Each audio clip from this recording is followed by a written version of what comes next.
여호수아 5장 1절에서 9절까지 말씀을 한 절씩 교독하시겠습니다.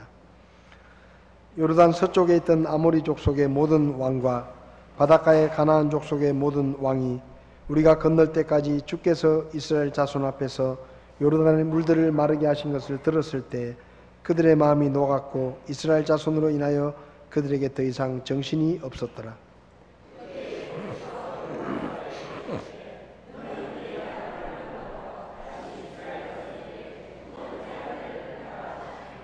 여호수아가 예리한 칼을 만들어 포피산에서 이스라엘 자손에게 할례를 행하니라.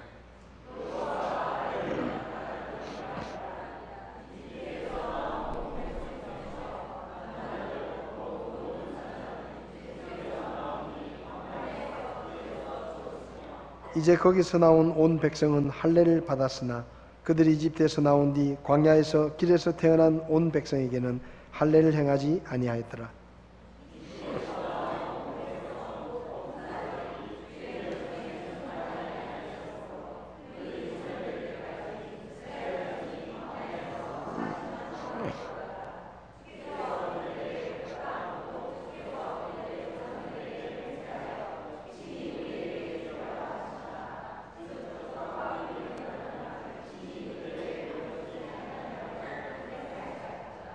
그분께서 그들을 대신하여 일으킨 그들의 자손들에게 여호수아가 할례를 행하였으니 그들이 길에서 그 자손들에게 할례를 행하지 아니하였으므로 그들이 할례를 받지 아니하였더라.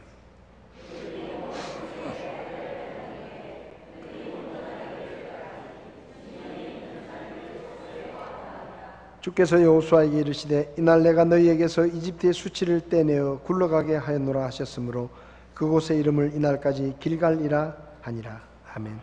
서시처럼 잠깐 기도하겠습니다. 살아계셔서 우리를 보시고 우리를 아시고 우리에게 말씀하시는 하나님, 이 아침에 하나님의 말씀을 듣기를 원합니다.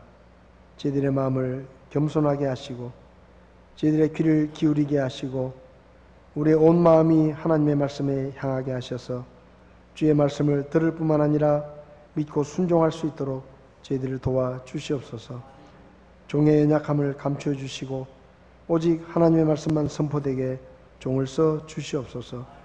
구원받을 영혼이 있으면 말씀을 통해 구원받게 하시고 믿음이 연약한 영혼이 있으면 말씀을 통해 새 힘을 얻고 결단하고 주님 앞에서 더욱더 굳은 믿음으로 살아갈 수 있도록 이 시간 저희들을 도와주시기를 원합니다. 부족한 종을 주님께 맡기고 예수님의 이름으로 기도했습니다. 아멘. 자리에 앉으시겠습니다. 성지 탐방을 다녀왔던 장소들에 대한 말씀을 나누는데 오늘은 길갈에 관한 말씀을 나누려고 합니다. 이스라엘 백성들은 야곱의 때 이집트에 흉년을 피해서 내려갔고 그리고 요셉이 총리로 있었기 때문에 잘 먹고 잘 살았습니다. 가장 좋은 땅을 얻어서 거기 정착을 하고 먹을 것, 입을 것 걱정 안 하고 잘 살았죠. 근데 요셉이 죽고 난 다음에 이집트 왕이 이스라엘 백성들이 너무 번창하는 것을 보고 두려워해서 그들의 재산을 다 빼앗고 그들을 노예로 부리기 시작합니다. 그렇게 한 200년 이상을 이스라엘 백성들은 이집트 땅에서 노예로 고통을 당하면서 삽니다. 그때 하나님께서 이스라엘 백성들을 불쌍히 여기셔서 모세라는 사람을 보내서 그들을 가나안 땅으로 인도하시려고 파라오에게 보내셨습니다. 근데 이집트 왕 파라오는 내 백성을 보내라고 하는 하나님의 말씀을 듣지 않고 하나님을 모욕하면서 모세가 전한 하나님의 말씀을 듣지 않았습니다. 그래서 결국은 하나님께서 10가지 재앙을 행하시죠. 물이 피로 변하기도 하고 개구리 떼가 온 이집트 땅을 뒤덮기도 하고 또 흑암이 뒤덮기도 하고 또 전염병이 돌기도 하고 여러 가지 그런 재앙들이 일어나는데도 파라오는 계속 마음을 고집을 피우면서 이스라엘 백성들을 보내지 않았습니다. 그래서 마지막으로 10번째 재앙으로 하나님께서 장자를 다 죽이는, 이집트 사람들의 큰아들을 죽이고 그 집에 있는 가축들의 첫 새끼까지도 다 죽이는 그런 재앙을 행하십니다. 그래서 10번째 재앙이 일어나니까 파라오가 항복을 합니다. 파라오를 통해서 우리가 배울 수 있는 교훈은 뭐냐? 하나님의 말씀을 들을 때는 좋은 말 할 때 들어야 된다. 좋은 말 할 때 들어야 돼요. 하나님이 좋게 말씀하셨잖아요. 파라오야, 네가 노예로 부리고 있는 이스라엘 백성은 네 백성이 아니고 내 백성이니까 나를 섬길 수 있도록 좀 보내라. 그때 파라오가 아, 예, 하나님, 제가 그렇게 하겠습니다 하고 보냈으면 아무 일도 없었을 겁니다. 근데 안 보내니까, 좋은 말 할 때 안 들으니까 하나님이 10가지 재앙을 이집트에 행하시고 결국은 자기 큰아들이 죽고 나서야 아이고 이제는 안 들으면 안 되겠구나. 그래서 이스라엘 백성들을 보냅니다. 그런데 이상한 것은 하나님께서 그렇게 이집트에서 노예 생활을 하는 이스라엘 백성들을 데리고 나와서 가나안 땅으로 데리고 가시는데 가나안 땅으로 가는 길이 3가지가 있었습니다. 첫 번째 길은 바닷가, 지중해 바닷가를 끼고 있는 군인들이 다니는 아주 좋은 길들이 있었습니다. 그래서 그 길로 가면 아무리 늦어도 보름이면 가나안 땅에 갑니다. 15일이면 빠르면 열흘 안에 갈 수도 있고 15일이면 가나안 땅까지 가는데 제일 빠르고 좋고 편한 길이 그 길인데 어찌된 일인지 하나님이 그 길로 이스라엘 백성들을 데리고 가지 않습니다. 두 번째는 시나이 반도의 가운데쯤을 지나면서 가나안 땅으로 가는 길인데 그 길로 가면 한 달 정도 가면은 가나안 땅에 갈 수 있습니다. 근데 하나님께서 그 길로도 인도하지 않으십니다. 제일 나쁜 길이 남쪽으로 시나이 반도를 완전히 둘러가는 것인데 그 길은 험한 산지가 있고 사막들이 많고 그래서 정말로 고통스러운 길이고 힘든 길입니다. 적어도 아무리 빨리 가도 3개월은 걸리는 그 길을 하나님께서 선택하시고 이스라엘 백성들을 그 길로 데려가십니다. 왜 그렇게 하셨느냐? 보름이면 갈 수 있는 빠른 길을, 편한 길을 두고 왜 그렇게 하셨느냐? 이유는 한 가지입니다. 이집트에서 노예 생활을 하는 동안에 이스라엘 백성들은 하나님에 대해서 완전히 다 잊어버렸습니다. 하나님이 어떤 분이신지, 그분이 어떤 성품을 가진 분인지, 얼마나 능력 있는 분인지를 잊어버렸기 때문에 그 상태로 가나안 땅에 들어가면, 믿음이 없이 가나안 땅에 들어가면 가나안 땅의 세상의 문화와 세상의 우상 숭배하는 이런 것들에 금방 빠져버리기 때문에 하나님께서 적어도 3개월 정도는 하나님의 말씀을 가르치고 기적을 보여주면서 하나님의 능력을 보여주고 하나님이 어떤 분이신지를 좀 알게 한 다음에, 가르친 다음에 저들을 약속의 땅으로 데리고 가야 되겠다, 그런 생각을 하셨는지 3개월 정도 걸리는 그 길을 데리고 가십니다. 그러면서 홍해도 가르치고 마실 수 없는 물을 마실 수 있도록 바꿔주시기도 하고 만나를 내려서 먹이기도 하시고 바위에서 물이 나오게도 하시고, 하여튼 하나님께서 이스라엘 백성들에게 수많은 기적을 보여주시면서 나는 이런 하나님이다, 나는 이 정도 능력 있는 하나님이다, 너희가 믿고 섬기는 나는 하나님은 이렇게 능력이 있고 크고 위대하신 그런 신이다 라는 것을 여러 번 보여주셨는데 이스라엘 백성들은 좀 머리가 나쁜지 하나님이 그런 기적을 보여주시면 금방 깨달아야 되는데, 기적을 보여주실 때는 와, 하나님은 위대하신 분이고 이렇게 능력이 많으시고 이렇게 큰 하나님이시고 우리가 그 하나님을 섬기는 하나님의 백성이구나 하고 막 기뻐하고 좋아하고 찬송을 하는데 사흘도 못 가서 무슨 어려운 일만 생기면 하나님을 원망하고 불평하고 그리고 막 울고불고 그렇게 하는 거예요. 머리가 나쁜 거예요. 머리가 나쁜 거예요. 여러분, 우리가 홍해가 갈라지는 기적을 직접 눈으로 보고 홍해를 걸어서 건넜다고 하면 우리는 아마 평생 하나님의 능력을 안 잊어버리고 하나님만 섬기면서 살 것 같죠? 그렇죠? 그런 기적을 한 번만 보여주셔도. 근데 이스라엘 백성들은 그런 기적을 사흘 들어 한 번씩 보여주시는데도 머리가 나쁜 거예요. 머리가 나쁜 거예요. 금방 잊어버리는 거예요. 어쨌든 그렇게 하다가 시내산에 와서 시내산에서는 한 11개월 정도를 머물면서 거기서 율법을 받고 그리고 성막을 만들고 이렇게 하면서 한 11달 정도를 시내산 근방에서 머물다가 이제 가데스 바네아라는 곳에 한 이집트를 나온 지 1년 한 2달 정도 지난 다음에 가데스 바네아 옵니다. 그 가데스 바네아에서 하나님께서 모세에게 너희는 가나안 땅에 한 번도 들어가 본 적이 없으니까 각 지파별로 한 명씩 12명을 뽑아서 이를테면 간첩을 보내라.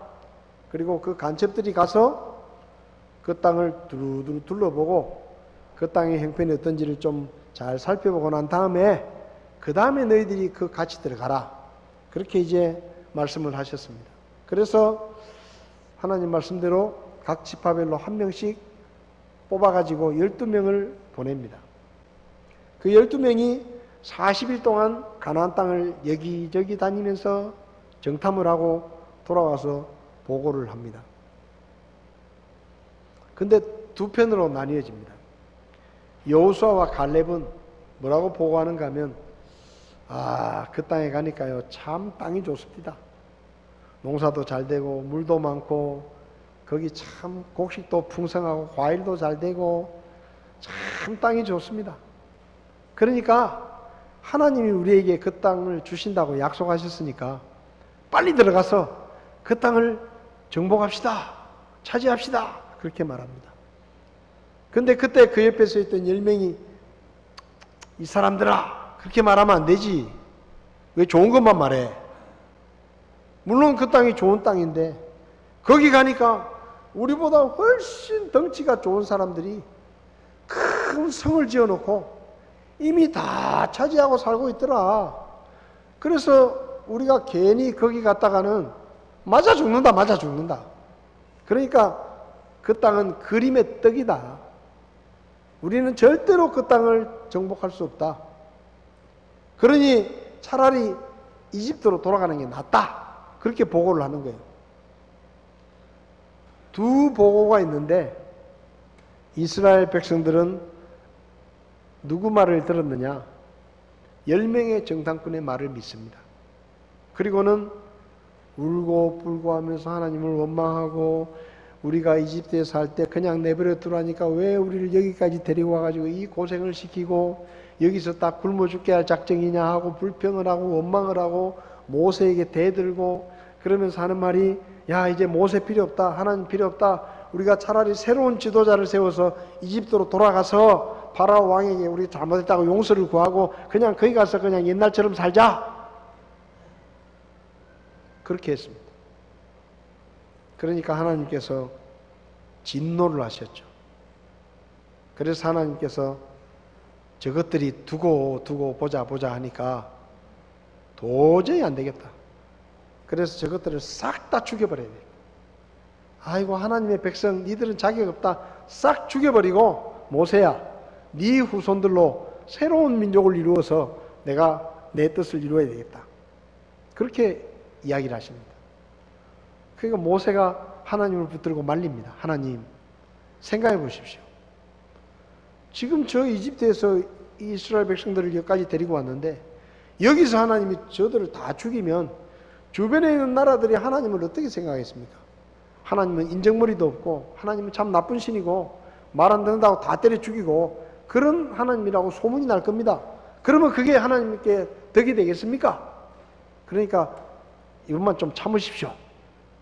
그래서 하나님께서 모세의 말을 듣고 좋다. 내가 참는다. 근데 저것들은 안 된다. 저것들은 저 믿음이 없는 저 어른들은 절대로 가나안 땅에 못 들어간다. 내가 가나안 땅에 들어가는 꼴을 못 보겠다. 그래서 간첩들이 40일 동안 가나안 땅을 정탐하고 왔는데 그 하루를 1년으로 계산해가지고 40년 동안 너희들은 이 광야에서 떠돌아다닐 거다. 그리고 20살이 넘은 저 어른들은 다 죽는다. 다 죽고 새로운 세대가 가나안 땅에 들어가게 하겠다 하고 하나님이 말씀하셔서 그때부터 이스라엘 백성들은 사막을 뺑뺑뺑뺑 돕니다. 가보니까 또 갔던 데고 가보니까 또 갔던 데고 그냥 빙빙빙빙 사막을 헤매요. 그렇게 사막을 헤매는 동안에 하나님의 말씀대로 20살 이상 된 어른 세대가 다 죽습니다. 할머니 할아버지 돌아가시고 아버지 엄마도 죽고 하여튼 어른들은 다 죽어요. 그리고 어른들이 다 죽고 난 다음에 새로운 세대가 여호수아를 중심으로 가나안 땅에 들어갑니다. 그 가나안 땅에 들어간 첫 번째 과정이 지난번에 요르단강을 건너는 것이었습니다. 승리의 공식. 우리는 별 볼 일 없지만 하나님을 믿고 그분의 말씀에 순종하면 백전백승이다. 우리는 승리한다. 그 승리의 공식을 요르단강을 통해서 하나님이 보여주셨죠. 그렇게 기적적인 방법으로 요르단강이 갈라지고 마른 땅으로 마치 그들의 조상들이 홍해가 갈라지고 마른 땅으로 이집트에서 나온 것처럼 그 다음 세대도 요르단강이 갈라지고 기적적인 방법으로 요단강을 건넙니다.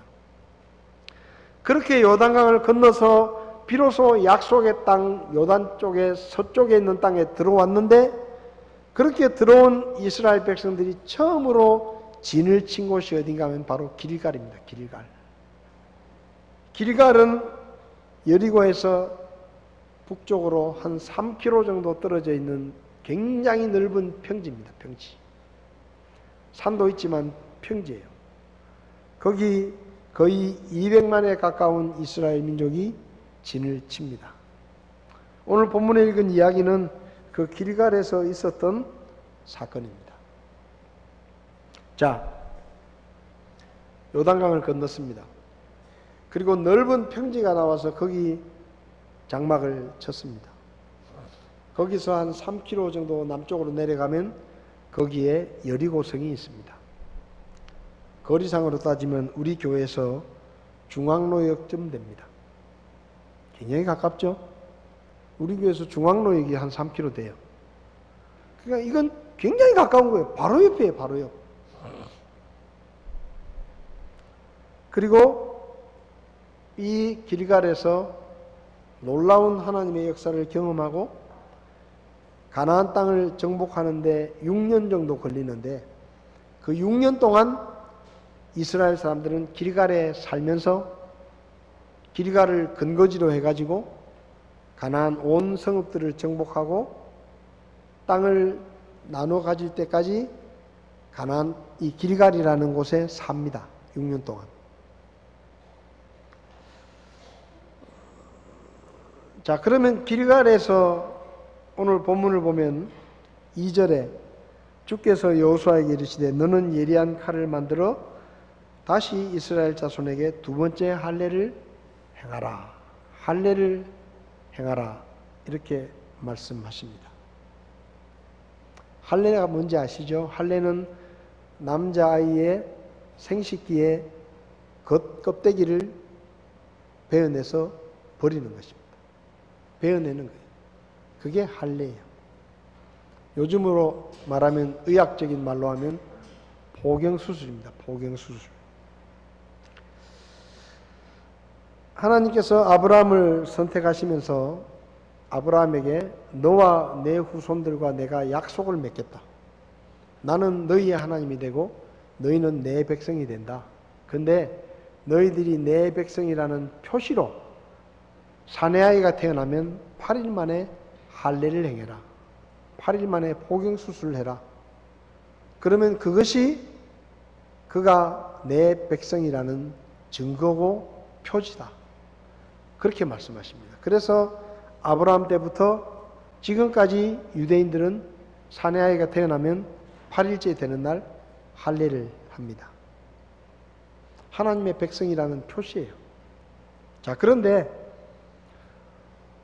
할례를 행하라는 말씀도 전혀 이상한 말씀이 아니고, 또 이집트에서 나온 세대들은 할례를 했지만 길에서 광야에서 태어난 그 다음 세대는 할례를 해야 되는데 못했으니까 할례를 하라는 말씀은 절대 이상한 말씀도 아니고 당연히 해야 되는 겁니다.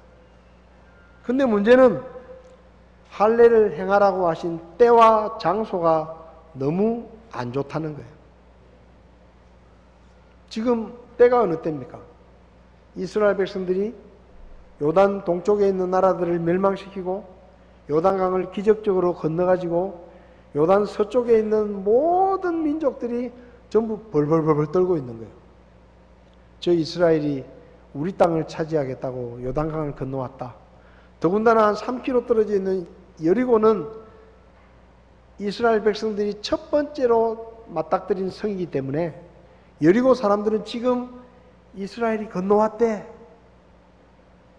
하고는 이스라엘이 어떻게 하는지에 대해서 아주 촉각을 곤두세우고 그냥 그들의 동태를 살피고 있을 때입니다. 장소는 어디입니까? 그 여리고에서 3km밖에 안 떨어졌어요. 근데 할례를 행하라는 거예요. 남자들이 포경수술을 하면 최소한 3, 4일은 꼼짝을 못하고 일주일은 활동을 잘 못합니다. 생각해 보세요.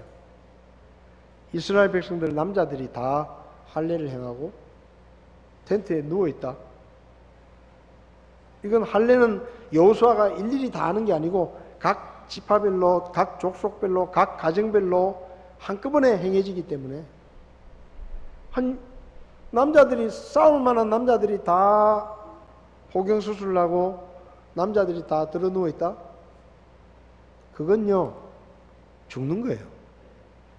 여리고에서 그걸 알면 여리고의 왕이 군대를 끌고 와서 그 힘도 못 쓰는 아파가지고 수술하고 들어 누워있는 그 이스라엘 남자들 다 죽입니다. 싸워보지도 못하고 죽는 거예요. 도망갈 데도 없어요. 이미 건너온 뒤에는 요단강이 그냥 넘실넘실 흐르고 있고 앞에는 높은 산들이 있어가지고 도망을 못 가요. 그런데 하필이면 그때, 하필이면 그곳에서 하나님께서 할례를 행하라고 말씀하십니다. 다 죽으란 얘기예요. 다 죽으란 얘기입니다. 말 그대로. 남자들이 할례를 하고 들어누워 있으면 여리고 왕이 군사들 데리고 와서 치면 꼼짝없이 싸워보지도 못하고 다 죽는 거예요.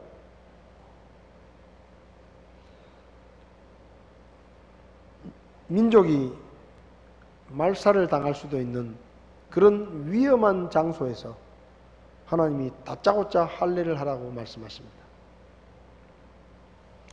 차라리 요단강을 건너기 전에 할례를 하라고 했으면 했을 거예요. 훨씬 더 마음 편하게. 이미 동쪽 땅은 다 점령을 했고 요단강이 흐르고 있으니까 저기 쳐들어올 걱정도 없고 요단강을 건너기 전에 차라리 할례를 하라고 했으면 정말로 즐거운 마음으로 기쁜 마음으로 할례를 했을 텐데 왜 하필이면 요단강을 건너고 여리고성이 바로 눈앞에 있는 거기서 그때 할례를 하라고 하십니까? 죽으란 얘기입니까? 민족 전체의 운명을 걸어야 되는 요구를 지금 하나님이 하고 계시는 겁니다. 여러분 같으면 어떻게 했겠습니까? 하나님은 지금까지 가만히 계시다가 왜 하필이면 지금 여기서 할례를 하라고 하냐? 다 죽으란 얘기냐? 여리고가 바로 코앞에 있고 우리가 다 수술하고 누워있으면 저기 쳐들어오면 꼼짝없이 우리는 다 죽는데 왜 하필이면 하나님께서 여기서 지금 할례를 하란 말이냐? 못한다. 나중에 하자, 나중에. 그럴 수도 있어요. 여호수아가 그 말을 들었습니다. 생각해 보니까 이건 자기 혼자 결정할 문제가 아니에요. 민족의 운명이 걸려 있는 거예요. 그래서 여호수아가 이렇게 할 수도 있어요. 하나님이 할례를 하라 그러는데 이건 너무 중대한 일이니까 나 혼자 결정 못하니까 각 지파별로 그 지도자들 뽑아가지고 나한테 보내시오. 우리가 좀 의견을 들어보고 의견을 모아가지고 어떻게 할지 결정하겠습니다. 그렇게 할 수도 있습니다. 그러면 각 지파들 대표들이 와가지고 이게 무슨 말이냐, 말도 안 되는 얘기다, 다 죽으라는 얘기냐, 우리가 할례를 행하고 들어누워 있을 때 혹시 저기 쳐들어오면 어떡하란 말이냐, 우리만 죽는 게 아니고 우리 아내들 애들까지 다 죽는데 무슨 말이냐, 그게 말도 안 되는 얘기다. 그런 얘기가 나올 수도 있어요. 그런 상황입니다 지금. 그런데 성경을 보면 3절에 여호수아가 예리한 칼을 만들어 포피산에서, 이게 개역성경에는 할례산이라고 되어 있는데 산에 있는 돌들을 가져다가 깨가지고 돌칼을 만들어서 이스라엘 자손에게 할례를 행합니다. 모든 지파들이, 각 지파의 대표들이, 각 족속의 대표들이 자기 가족에 속한 남자들의 할례를 행합니다. 그리고 자기도 할례를 행합니다. 8절을 보면 온 백성에게 할례를 행했다. 그리고 그들이 낫게 될 때까지 진영에 다 누워 있었다. 그렇게 기록합니다. 한꺼번에 할례를 한 거예요. 무슨 말입니까? 우리의 죽고 사는 것 우리 손에 달린 게 아니고 하나님 손에 달린 겁니다. 하나님이 말씀하시면 우리는 순종해야 되고, 순종하는 것 때문에 목숨을 잃는다 하더라도 우리는 하나님의 말씀에 순종해야 합니다. 순종합니다. 남자들이 다 드러누워 있습니다.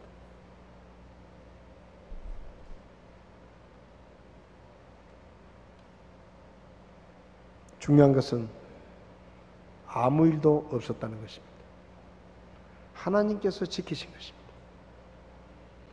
이스라엘은 믿음의 결단을 했고 말씀에 순종했고, 순종할 수 없는 상황에서 순종을 했고, 하나님은 그 순종하는 이스라엘을 보시고 이집트의 수치를 떼내어 굴러가게 했다.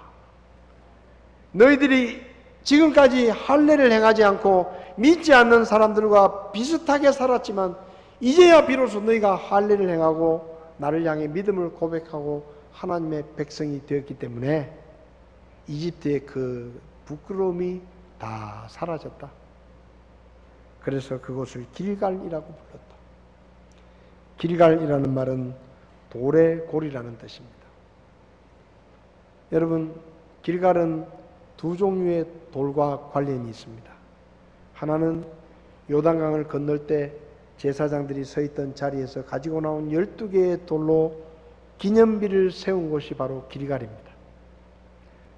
그 기념비를 보면서 승리의 공식을 생각합니다. 하나님의 말씀에 순종하기만 하면 우리는 승리할 수 있다. 그리고 두 번째 돌은 할례를 행했던 돌칼입니다. 할례산.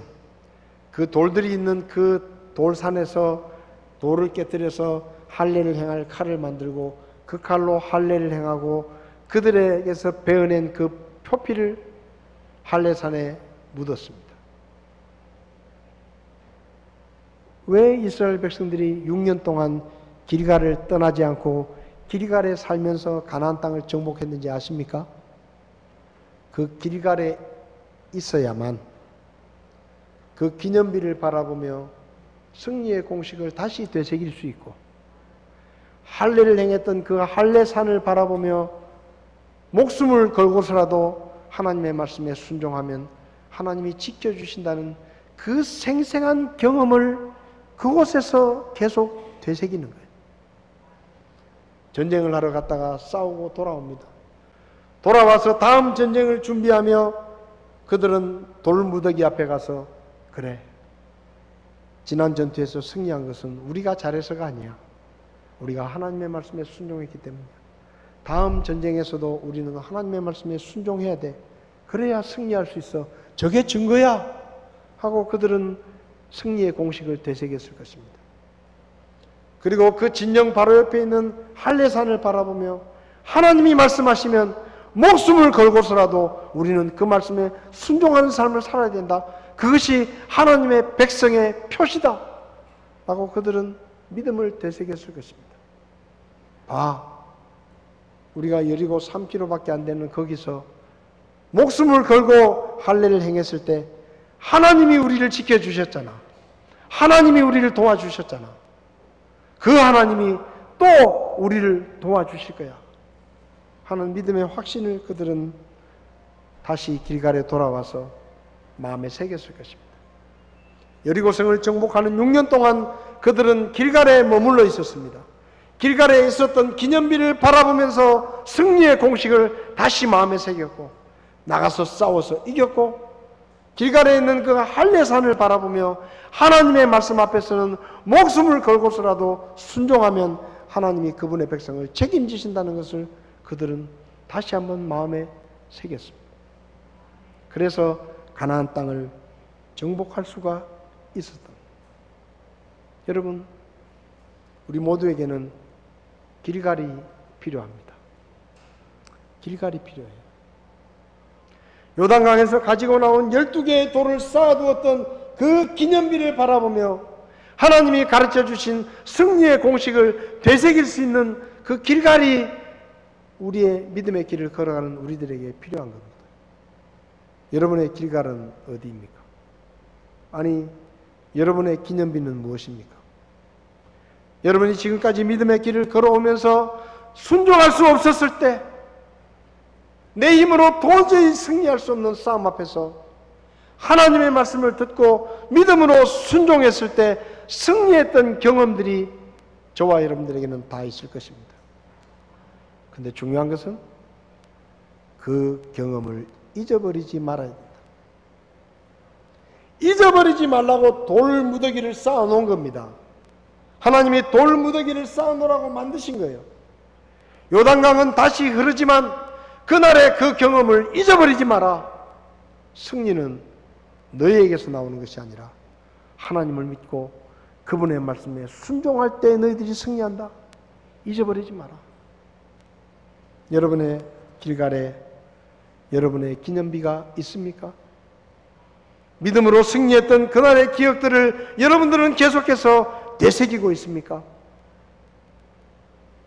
할 수 없을 때, 하나님의 말씀에 순종했을 때, 아무런 방법이 없고 내 지식으로는 해결할 수 없는 문제 앞에서 하나님의 말씀을 붙들고 순종했을 때 하나님께서 놀라운 승리를 경험하게 하셨던 그날의 기억이 여러분에게 있으십니까? 그 기억이 우리에게 있어야 합니다. 그리고 그날을 잊지 말아야 됩니다. 그게 길갈이에요. 그리고 또 하나는 우리에게 할례 표시가 있어야 됩니다. 할례는 유대인들에게 말씀하신 것이라고 생각하는데, 사도 바울은 로마서 2장에서 유대인들은 육체의 할례를 받지만 그리스도인들은 마음의 할례를 받아야 된다라고 말씀합니다. 마음의 할례를 받아야 된다. 여러분, 할례는 한 번 행하는 것입니다. 두 번, 세 번 하는 게 아니에요. 한 번. 표피는 한 번 표현하면 없어지는 거예요. 또 생겨가지고 또 다시 할례를 해야 되는 게 아닙니다. 그리고 남자아이의 생식기에서 복용수술을 하면 죽을 때까지 그 표시가 남습니다. 2차 대전 때 히틀러가 유태인들을 말살시키겠다는 생각을 가지고 유럽 지역에 흩어져 있는 유대인들을 다 죽이려고 했습니다. 그때 유대인들을 어떻게 골라냈는지 아세요? 남자들을 비슷하게 생겼으니까 남자들을 다 붙잡아다 놓고 옷을 벗깁니다. 그러면 쭉 서 있으면 복용수술을 한 사람은 유태인이에요. 그 당시까지만 해도 유럽에서 이 복용수술을 하지 않을 때입니다. 그러니까 복용수술을 한 흔적이 있으면 무조건 유태인이에요. 그러면 그 남자를 잡아다가 죽입니다. 복용 할례의 흔적은 영원히 남는 하나님의 백성이라는 표시였습니다. 한번 행해지면 모든 사람들 앞에서 내가 하나님의 백성이라는 것을 드러내야 되는, 없어지지 않는 영원한 표시였습니다. 돌이킬 수 없는. 마음의 할례는 무엇입니까? 똑같은 것입니다. 육체의 할례를 받은 사람이 한번 할례를 받음으로 표피를 베어내고 돌이킬 수 없고 부인할 수 없는 표시를 갖는 것처럼, 모든 사람들과 구별되는 분명한 표시가 있는 것처럼, 모든 그리스도인들은 예수님을 믿을 때 마음의 할례를 받아야 하고, 그 할례를 통해 거짓된 옛사람을 베어내고 불신앙의 껍데기를 벗겨내고 우리는 새로운 사람을 입는 것입니다. 그리스도로 옷 입는 거예요. 여러분은 마음의 할례를 행하셨습니까? 마음의 할례라는 것이 그냥 쉽게 이야기할 수 있는 것이 아닙니다. 사도 바울이 그리스도인들에게 할례라는 표현을 썼다는 것은 그리스도인들에게는 믿지 않는 사람들과 누가 보더라도 분명하게 구별되는 표시가 있어야 된다는 것을 이야기한 것입니다. 육체의 할례는 눈에 보이지만 마음의 할례는 눈에 보이지 않습니다. 그러나 그 마음의 할례는 눈에 보이지 않지만 그 사람의 말과 그 사람의 행동을 통해 나타나는 것입니다. 표시가 드러나는 것입니다. 모든 그리스도인에게는 이 표시가 있어야 합니다. 유대인들에게 육체의 할례의 표시가 있는 것처럼 구원받은 그리스도인에게는 예수님을 믿기 전에 살았던 모습과는 전혀 다른 새로운 삶의 증거와 표시가 있어야 되는 거예요. 그게 할례를 받은 사람들의 특징입니다. 골로새서 2장에서 사도 바울은 또한 그분 안에서 그리스도의 할례로 말미암아 육신의 죄들에 속한 몸을 벗어버림으로 손으로 하지 않은 할례를 받았다. 여러분, 예수님을 믿고 산다는 것은 육신의 죄들에 속한 몸을 베어내고 버리는 것입니다. 불신앙의 껍데기를 베어내고 버리는 거예요. 잠시 덮어두는 것이 아닙니다. 자르는 척하고 내버려두는 것이 아니에요. 남겨두는 것이 아니에요. 남자아이의 그 생식기의 표피를 완전히 베어내고 내버리는 것처럼, 그래서 그것을 베어낸 흔적이 몸에 영원히 남는 것처럼 그리스도인이 된다는 것은 옛사람을 베어 죽여서 버리고 그리스도로 새로운 옷을 입고 새로운 사람이 된다는 의미입니다. 오늘날 교회 다니는 사람들 중에 교회 나온 지 10년이 되고 예수 믿은 지 20년이 됐는데도 내가 안 변한다, 그렇게 말하는 사람이 있습니다. 할례를 안 받은 거예요. 할례를 안 받은 겁니다. 할례는 뭡니까? 여러분, 할례 받고 한 2년 있다가 그 표피가 다시 생기는 게 아니에요. 없어지는 거예요. 왜? 잘라서 베어서 버렸기 때문에 없는 겁니다. 구원받은 그리스도는 무엇입니까? 너희는 부패한 옛사람을 벗어버리고, 뭐요? 벗어버리고, 벗었다가 다시 입는 게 아니고 버리고 새로운 사람을 입는 겁니다. 왜 우리의 삶에 변화가 없습니까? 왜 우리의 삶에 믿지 않는 사람들과 구별되는 그리스도인의 표시가 없습니까? 마음의 할례를 하지 않고 하는 척하기 때문입니다. 베어내야 돼요. 불신앙의 거풀을 잘라내야 되는 것입니다. 옛사람을 벗어버려야 되는 거예요. 그리고 그리스도로 옷 입고 새로운 옷을 입는 것입니다. 물론 길갈에 있었던 이스라엘 백성들처럼 두려움이 있을 수도 있습니다. 우리가 할례를 행하면 목숨을 잃을지도 몰라. 우리가 할례를 행하면 모든 것을 잃을지도 몰라. 우리가 할례를 행하면 돌이킬 수 없는 손해와 불이익을 당할지도 몰라. 우리가 할례를 행하면 저 여리고의 사람들이 와서 우리를 다 죽일지도 몰라. 두렵죠. 똑같습니다. 내가 어디 가서든지 내가 정말로 예수 믿는 삶을 살고 내가 말씀에 순종하는 삶을 살면 손해를 볼지도 몰라. 왕따를 당할지도 몰라. 세상 사람들에게 우스개 조롱을 듣고 비웃음을 당하고 손가락질을 당할지도 몰라. 돌이킬 수 없는 손해를 볼지도 몰라. 욕을 먹을지도 몰라. 이상한 사람 취급을 받을지도 몰라. 그런 두려움이 우리에게도 있습니다. 그렇게 살아보세요. 아무도 안 좋아합니다. 제가 직장생활하고 군대 생활할 때 제가 잘 살은 것은 아니지만 정말로 믿음으로 살려고 애를 썼습니다. 처음 직장에 출근했을 때 야근을 하는데 제가 가서 말했습니다. 저는 그리스도인이기 때문에 야근을 못하고 수요일 날은 교회를 가야 됩니다. 직장 상사가 뭐라는지 아세요? 야 임마, 우리 교회 다른 교회 나가는 집사들도 많은데 그 집사들도 수요일 날 교회 안 가고 야근하는데 님 집사보다 높나?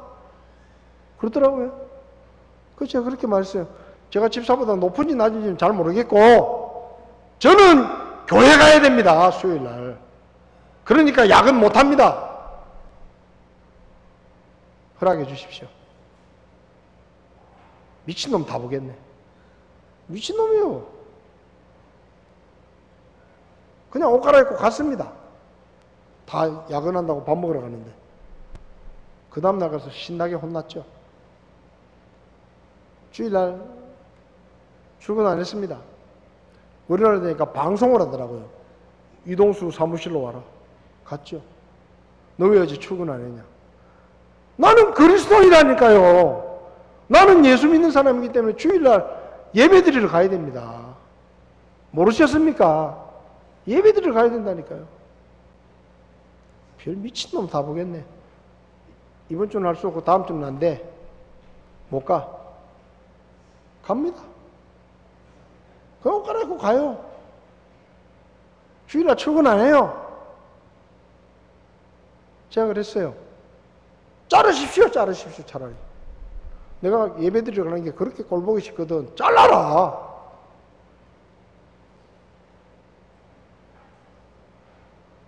그렇게 3개월이 지나고 제가 안 보이면 일요일이고 제가 먼저 간다고 옷 갈아입으면 수요일이고 사람들이 시간 가는 줄을 그렇게 알았습니다. 제가 잘했다는 게 아니에요. 예수 믿는 사람은 그게 맞는 거예요.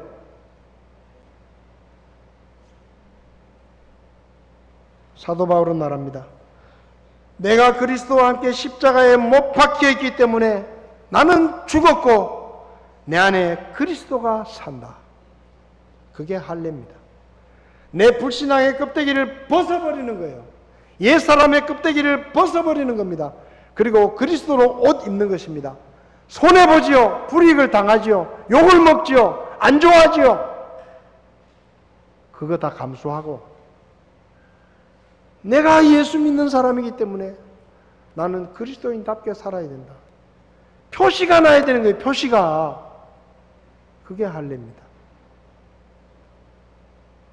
예수 믿으면서 안 믿는 사람들에게 좋은 소리 듣고 안 믿는 사람들하고 잘 어울리고 그거 기대하지 마십시오. 예수 믿으면서 세상에서 잘 먹고 잘 사는 거 그거 기대하지 마십시오. 예수님이 뭐라고 하셨습니까? 나를 따라오려거든 자기를 부인하고 자기 십자가를 지고 나를 따라와야 된다. 목숨까지 걸고 할례를 행하지 않으면 참 내 제자가 되지 못한다. 그 말 아닙니까? 길갈에서 하나님이 이스라엘 백성들에게 말씀하십니다. 너희가 나를 믿느냐? 너희가 나를 정말로 믿느냐? 그러면 너희들의 목숨까지 걸고 할례를 행하여 그 믿음을 나에게 보여라. 주님 말씀하십니다. 여호수아와 이스라엘은 주저하지 않았습니다. 보였습니다. 할례를 행하고 들어 누웠습니다. 죽이든지 살리든지 하나님 뜻대로 하십시오. 다 이뤄도 좋습니다. 우리는 하나님의 백성입니다. 죽었습니까? 잃었습니까? 손해봤습니까? 빼앗겼습니까? 그들은 가나안 땅을 정복했습니다. 그리고 그 땅을 차지했습니다. 갈라디아서 6장 17절에 사도 바울은 이제부터 아무도 나를 괴롭게 하지 마라. 내가 내 몸에 주 예수님의 자국들을 지니고 있느니라. 사도 바울은 자기 몸에 주님의 흔적이 있다라고 말했습니다. 모든 사람에게 보여줄 수 있을 만큼, 분명하게 보여줄 수 있을 만큼 내 몸에 예수님의 흔적과 자국이 남아있다. 그게 할례입니다. 여러분에게는 무슨 자국이 남아있습니까? 예수님을 믿는다고 하는 여러분들에게는 믿지 않는 사람들과 분명하게 구별되는 하나님의 백성으로서의 표시가 있으십니까? 할례받은 표시가 있으십니까? 모든 사람들과 분명하게 구별되는 말과 행동이 여러분의 삶으로 나타나고 있습니까? 그게 없으면 할례받은 게 아니에요. 여러분의 길갈은 어디입니까? 그 길갈에서 주님이 요구하십니다. 네가 나를 믿는다면, 네가 나를 정말로 믿는다면 내 목숨을 걸고 할례를 행하여 네 믿음을 내 앞에서 증명해라. 오늘 우리는 어떤 삶으로 하나님을 향한 우리의 믿음을 증명하고 있습니까? 나를 알고 있는 사람들에게 어떤 삶으로 여러분의 믿음을 나타내고 있습니까? 사람들이 다 알아볼 수 있을 만큼, 우리가 하나님의 백성이라는 것을 알아볼 수 있을 만큼 우리는 달라진 말과 달라진 삶으로 우리에게 있는 주님의 자국들을 보여주고 있습니까? 아니면 나를 알고 있는 사람들이 저기 뭐 교회는 다닌다 그러고 예수 믿는다 그러는데 뭐 내하고 별 다를 게 없네, 별거 아니네, 혹시 그런 모욕적인 말을 들으면서 살고 있지는 않으십니까? 그건 모독입니다. 저기 예수 믿는다 그러는데 뭐 내하고 별 다를 것도 없고 뭐 내 할 것 지 다 하고 뭐 아이고 뭐 교회 다니는 거 말고 내하고 다른 게 하나도 없네. 그건요 우리를 향한 모독이에요. 아니, 우리가 섬기는 하나님을 향한 모독이에요. 하나님이 우리를 그 정도도 변화시키지 못하십니까? 오늘 하나님 말씀하십니다. 할례를 행해라. 목숨을 잃을 수도 있다. 다 뺏길 수도 있다. 모든 것을 다 빼앗길 수도 있다. 그렇지만 내가 너에게 원하는 것은 나를 믿고 할례를 하는 것이다. 오늘 여러분의 응답은 무엇입니까? 주님, 제가 손해를 보더라도, 불이익을 당하더라도, 미쳤다는 소리를 듣더라도 제가 믿음으로 사는 그리스도인이라는 사실, 제가 하나님께 속한 하나님의 백성이라는 사실을 모든 사람 앞에서 할례로 고백하며 믿음의 삶을 살겠습니다. 오늘 아침에 그렇게 결심하는 저와 여러분들이 될 수 있기를 바랍니다. 다 눈을 감으시겠습니다.